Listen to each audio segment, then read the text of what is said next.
Assalamualaikum warahmatullahi wabarakatuh. Selamat pagi anak-anak. Perkenalkan, nama Ibu Erna Herlina, Ibu dari Universitas 11 April Sumedang, jurusan PGSD. Apa kabarnya hari ini? Alhamdulillah, luar biasa. Allahu Akbar. Hari ini kita akan belajar tentang siklus air. Siklus air itu apa ya? Ada yang tahu? Siklus air merupakan siklus daur ulang air yang terjadi secara terus-menerus dalam beberapa proses. Siklus air ini merupakan tahapan peristiwa yang terjadi pada air dari lapisan atmosfer hingga kembali lagi ke bumi melalui tahapan kondensasi, presipitasi, evaporasi transpirasi, dan infiltrasi. Nah, sekarang bagaimana sih proses siklus air secara sederhana? Ibu akan jelaskan ya. Proses ini terjadi diawali dengan panas matahari yang menyebabkan air mengalami penguapan dari air atau evaporasi. Atau penguapan dari tumbuhan disebut transpirasi. Air yang berubah jadi gas terus naik hingga pada ketinggian tertentu di atmosfer. Lalu bagaimana sih proses evaporasi?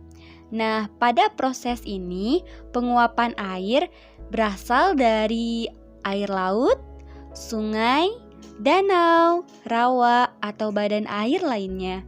Pada proses ini terjadi perubahan zat air menjadi gas yang terkumpul di bagian atmosfer bumi. Lalu, bagaimana sih proses transpirasi? Nah, berbeda dengan aspirasi, proses transpirasi merupakan pelepasan molekul air sebagai hasil metabolisme dari tumbuhan-tumbuhan. Lalu, setelah proses evaporasi terjadi, uap air akan terkumpul di atmosfer dan berubah menjadi awan seperti pada gambar di contoh.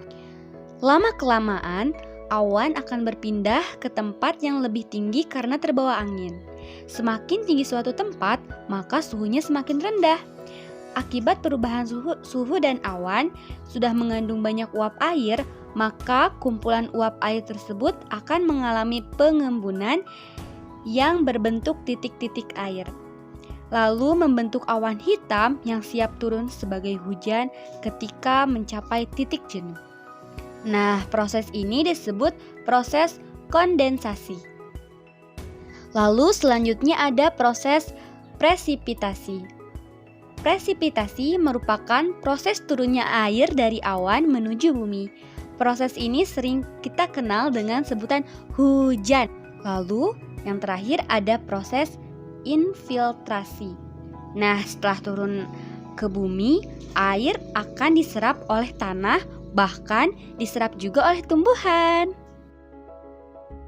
Barusan kita sudah mengenal proses siklus air.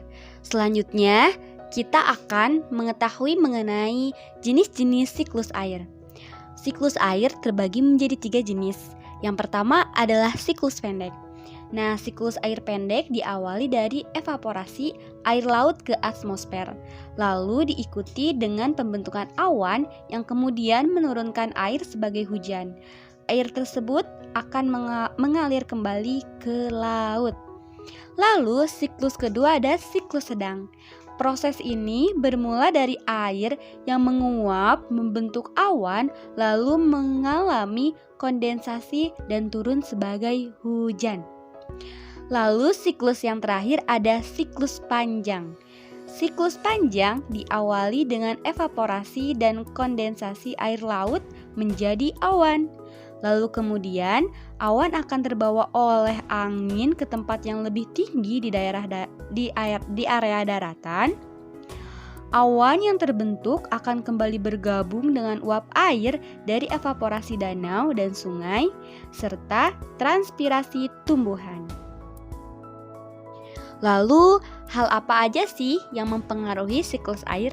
Ada yang tahu? Yang pertama adalah penebangan hutan.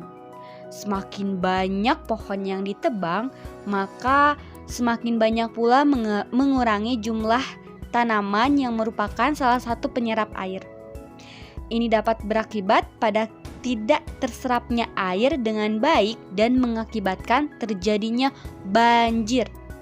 Lalu yang kedua adalah pencemaran lingkungan. Pencemaran lingkungan yang terjadi di laut dapat menghambat proses penguapan air untuk membentuk awan sehingga hujan semakin berkurang. Lalu yang terakhir itu apa? Yang terakhir adalah polusi udara. Nah, polusi udara yang terjadi akibat bahan bakar kendaraan dapat bercampur dengan uap air di atmosfer, menyebabkan berubah menjadi asam. Hujan asam yang terjadi dapat merusak tumbuhan, hewan, serta manusia. Nah, itu adalah materi mengenai siklus air. Mungkin dicukupkan sekian pertemuan kita hari ini. Sampai bertemu di pertemuan selanjutnya. Wassalamualaikum warahmatullahi wabarakatuh.